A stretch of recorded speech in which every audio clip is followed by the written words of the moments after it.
Francis is done, and then we'll have sharing. And Francis, how do you want your time? You got 20 minutes. Do you want me to tell you or anything, or? Yeah, tell me when I got 5 minutes left. Will do. Rick, are you ready? We're going. Wow. Go ahead, Francis, take it away. Hi, everyone. My name is, can you hear me okay? Yes. Okay. I think so. Is that good, Rick? Sound check.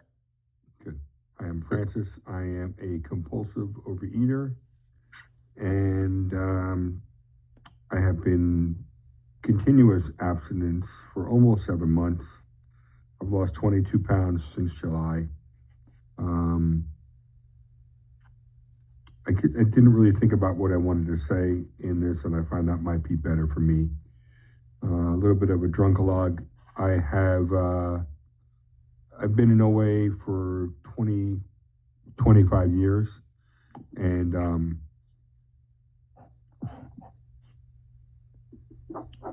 you can't hear Wendy?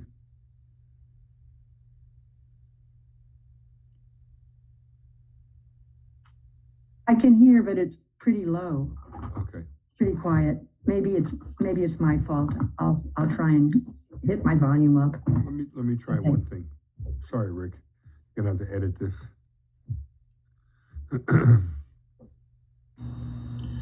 Is that better? Oh God, yes. Okay, good. All right. Start again. My name is Francis. I'm a compulsive eater, and I have been in OA for 22 years. I have been a compulsive eater probably all my life, as long as I can remember, I guess.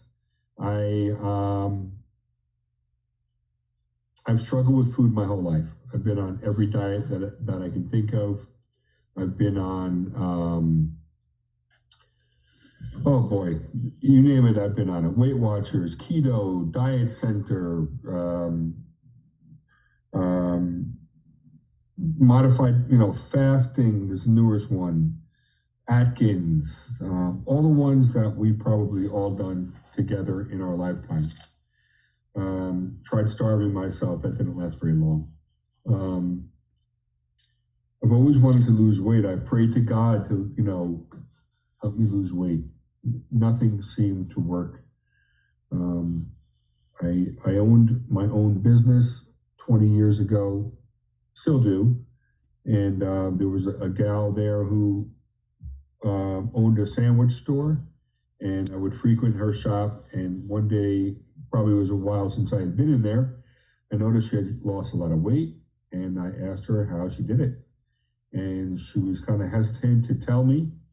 And she said, if I really want to find out, to go with her to this place on a Monday night. So I was desperate to lose weight at this point in time. I found that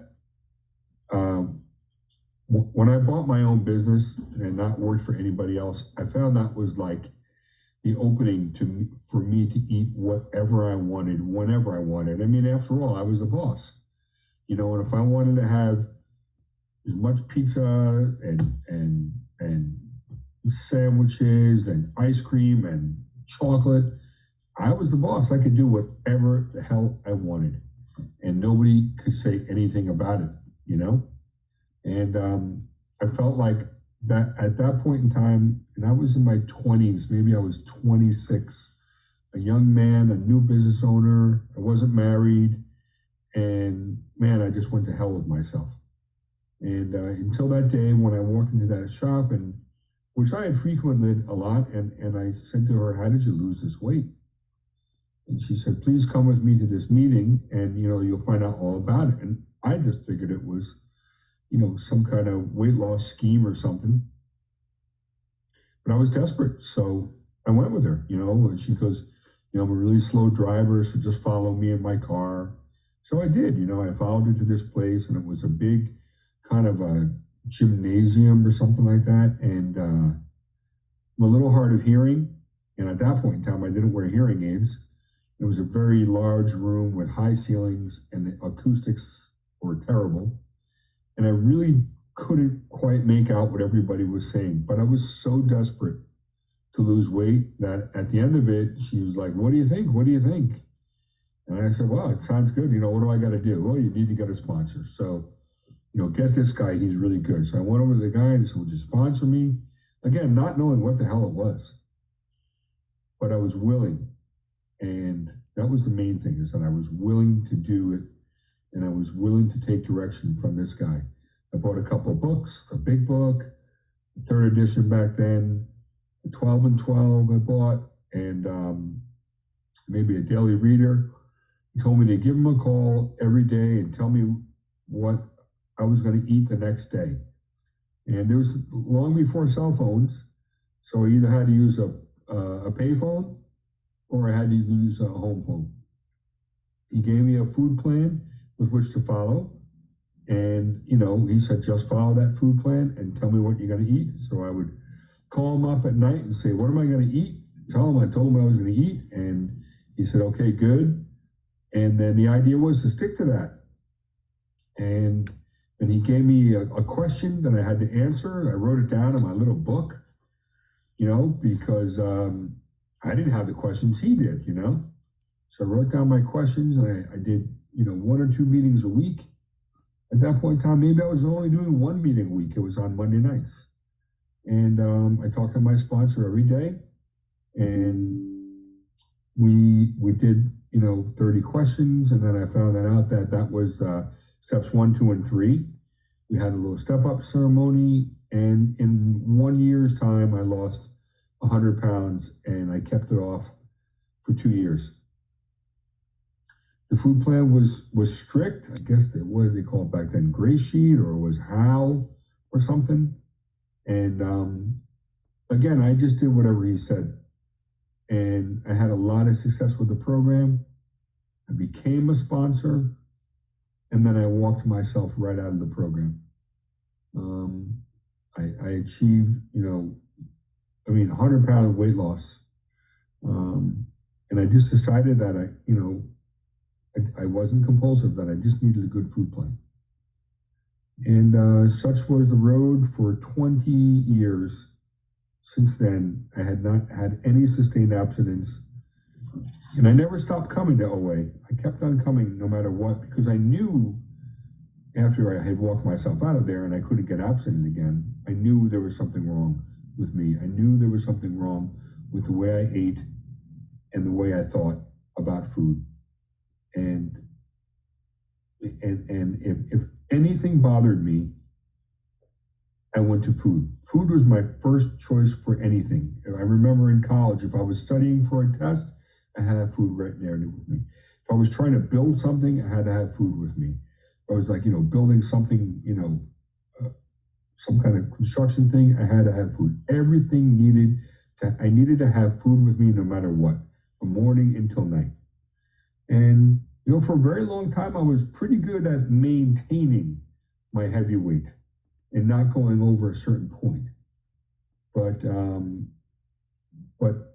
what I found is that this disease gets worse and worse and worse, never better. And I've also found that doing this program halfway, or even part of the way, or 90% of the way, will get you nowhere. So it took me about 20 years of going in and out and back and forth. I mean, listen, I got married, I had kids, all while being a compulsive eater. So it's not that my life was miserable, but living my life on a daily basis was miserable. Because the only solution I had to all my problems was food. The only solution I had to, fights with my wife or disagreements with customers was food. I had no other coping mechanisms other than food. I don't know where I learned it or how that happened, but that's just the way that it was for me. It took me until about, I call it the circle of diets for me. I start with Weight Watchers, that doesn't work. Then I go to paleo, that doesn't work. Then I go to keto, and all these diets work for a period of time until you stop doing them. And then as soon as you stop doing them, you're right back where you were before. So I was right back where I was before, and I would try the circle of diets, as I would call it, one after another after another. I would buy another book and I would read it and is going to know the secret of what it was. I remember back in when I was living with my parents when I was a teenager, there's a Muscle and Fitness magazine, and it said the secret to weight loss. And I told my mom and dad, I need that magazine. It's got the secret in there. It's got the secret. I need to know what the secret is. I'm tired of being overweight, And the secret was, back then, was diet and exercise. That's what the secret was back then.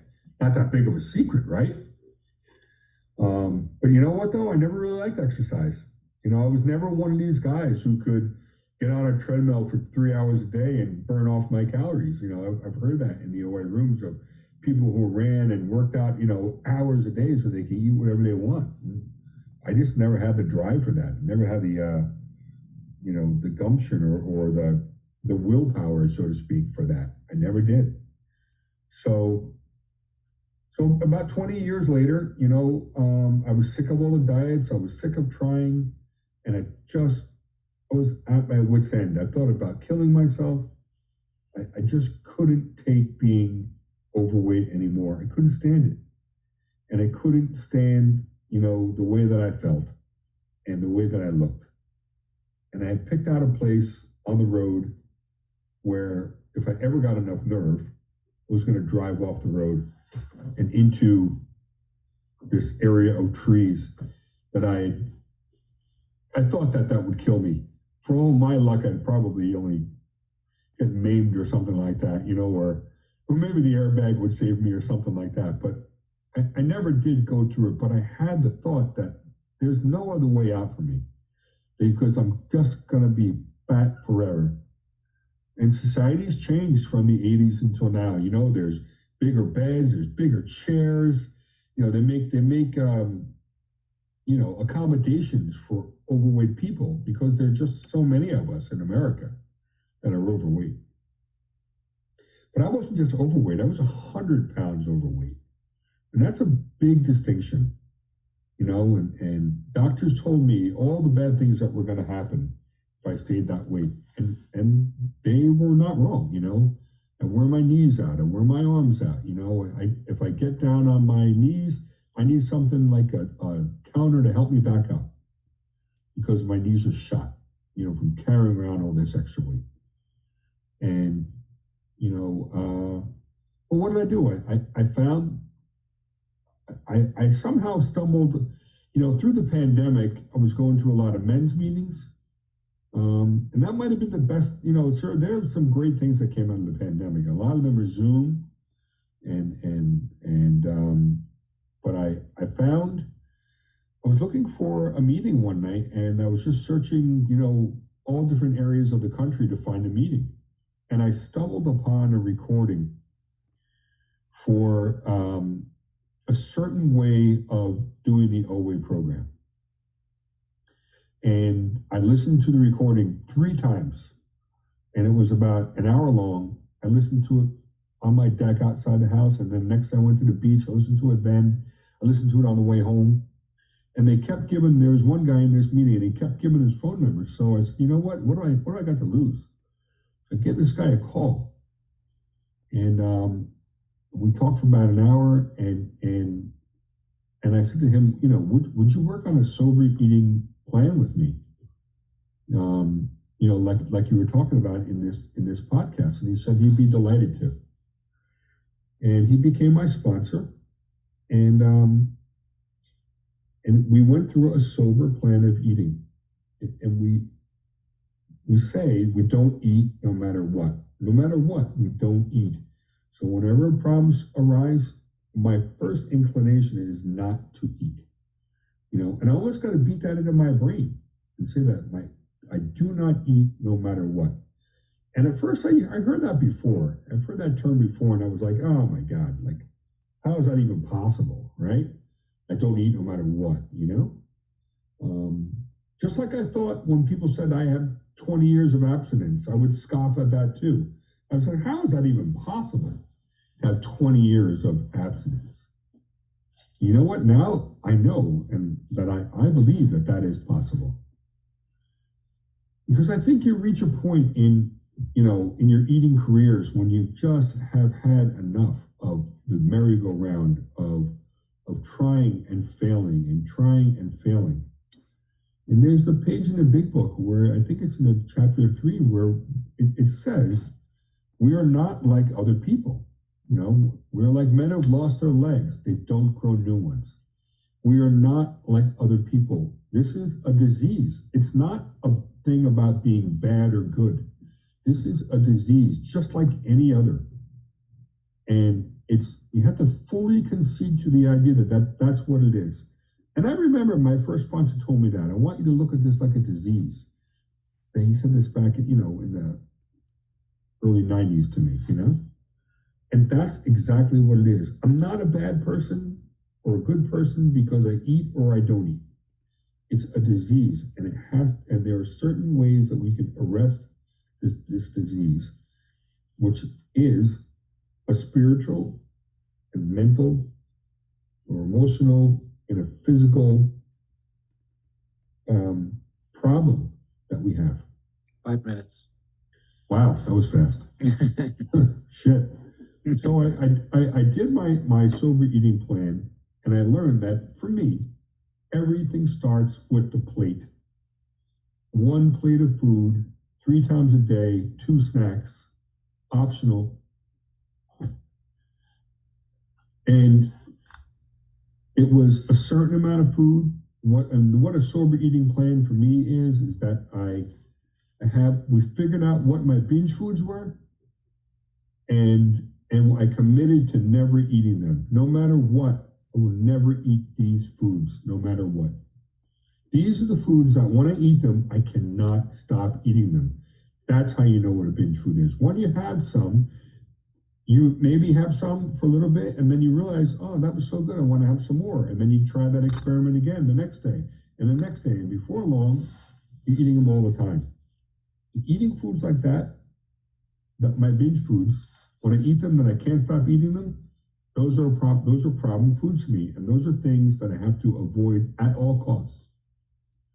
And in doing this program and working with my sponsor, my new sponsor now, for the past couple months, and going through the big book of Alcoholics Anonymous and reading it and studying it, not just reading it, but studying it, learning it.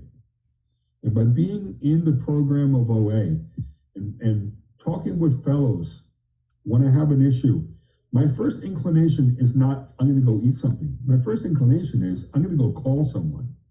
I had a fight with my wife or whatever, and I'm going to go call a guy who's married and talk to him about what just happened. Because I want to get that out, because those are the things that I eat over. I can eat over a great day just as much as I can eat over a bad day. But if I'm having a bad day, I have to let somebody know about it. And most of the time it's other men. I'll call them up and I'll tell them, I'm having a bad day because of this. And we'll talk it out. And just the sheer fact of me talking to somebody about that issue can get me out of the fact that I want to eat over it. It's always there in the back of your mind. But now we've done these tools now that we use to not overeat, to not binge. I pick up the phone, I call somebody, I text them, I email them, and I'm no longer lying about my food the way I was lying for the last 20 years. I eat what I say I'm going to eat and nothing more. I weigh it, I measure it.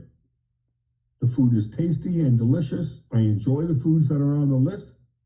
And, I get plenty of snacks. So if I'm still hungry after I eat, I'm going to get another, snack in a few hours. So I'll make it, I'll live. But I think for me, the main thing that really made a difference to me is by going over that sober eating plan, figuring out which foods were a big problem for me, committing not to eating them, and working the steps with a sponsor by going through the big book. To me, that is the best start that I think anyone could make, for this road of recovery. But a big part of it is identification. What are these foods that when I eat them, I can't stop eating them? And I think if you don't know that, if you're not willing to admit that that is the problem, that those foods are the problem. It's just an endless cycle of seeking diets and weight loss schemes. Well, cool, but what's the problem? All right then. So that's